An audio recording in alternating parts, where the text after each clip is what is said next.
Bonsoir, donc Patrick Chrysosiak pour un deuxième tirage vidéo, je ne sais pas comment on peut appeler ça.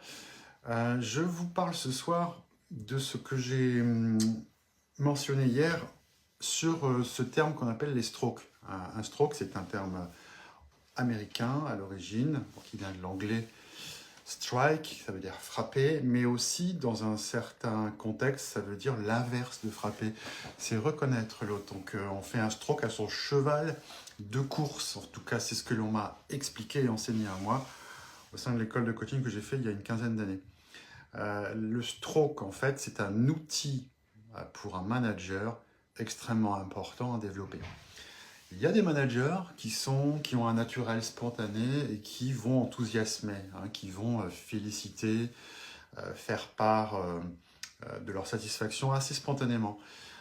Par contre, quand on a des personnes qui ont évolué doucement, sûrement, sereinement, et qui sécurisent parce que le travail est bien fini, un jour leur tombe dessus un poste de manager. Ou un jour on décide de créer une entreprise qui grandit et l'entrepreneur que vous êtes se voit confronté au management. Donc ça m'est arrivé d'accompagner des startups à ce sujet-là.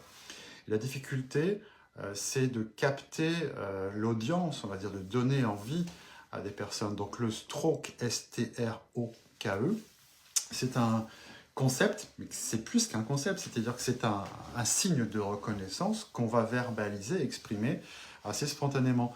Alors aujourd'hui dans mon bureau, j'avais des personnes, et dans la plupart des personnes, il y a une forme de timidité à lancer spontanément une appréciation à une personne. Le stroke pouvant être une appréciation sur l'être. Écoute, je voulais te dire que j'apprécie ta grande rigueur, j'apprécie ta qualité d'être, j'apprécie le fait de travailler avec toi. Ou j'ai apprécié ton aide dans le dossier de la semaine dernière, que l'on va citer. Vous voyez, il y a un manque de spontanéité. Or, tout à chacun, on a besoin de ça. Donc, dans mes team building, dans mes animations de groupe, là, je donnais un exemple typique d'une personne. Je me souviens, c'était un dispositif de plusieurs mois, donc je les ai vus, ces gens-là, ces managers, durant plusieurs mois s'épanouir. Et notamment, l'une d'entre elles étant une responsable d'achat sur un site en zone Roissy, là-haut, me disant « J'ai tout essayé avec mon équipe depuis 5 ans, j'ai fait le Friday Wear, j'ai fait les croissants, et en fait, le climat est un peu gelé. » Or, l'exercice que moi je faisais faire dans la formation, c'était de donner des post-it à chacun des managers présents, et je leur demandais, ils se connaissaient plus ou moins, venant de différentes régions, ayant au moins entendu leur nom 3-4 fois, ou s'étant vu à une réunion nationale.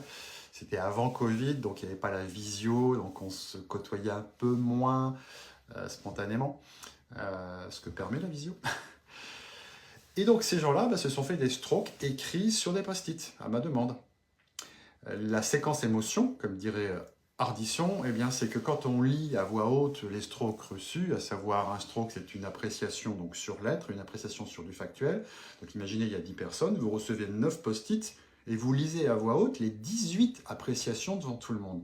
Je peux vous garantir que c'est un moment phénoménal que j'adore faire en team building, que ce soit avec des gens du corporate, ou que ce soit des opérationnels, des managers, parce que systématiquement, il y a un moment extrêmement fort. Celui qui lit ces strokes a des émotions, on le voit de façon cognitive, on le voit dans la façon de s'exprimer, et toujours la question, c'est qu'est-ce que ça te fait de lire l'ensemble de ces strokes? Et là, c'est phénoménal, c'est indescriptible, d'abord, ça fait du bien, ça réencourage, ça donne une raison d'être et une motivation, et ça, c'est systématique. Donc ma question, c'est pourquoi tu n'en fais pas systématiquement aux autres, sachant le bien que ça t'a fait de le lire devant tout le monde, ça c'était la règle, eh bien c'est la timidité, c'est la peur, du ridicule, etc. Donc vous voyez, ce travail en coaching individuel, ça va être de quelque part en vous, vous donner cette légitimité à faire des strokes, non pas seulement à vos collaborateurs, mais aussi à vos pairs et aussi à la hiérarchie, pour que vous puissiez en recevoir et en donner à la hiérarchie. Voilà, merci beaucoup pour cette deuxième vidéo. C'est un petit peu, je sais, mais c'est intéressant de le voir de cette façon-là. Merci beaucoup, bonne soirée ou bonjour où que vous soyez.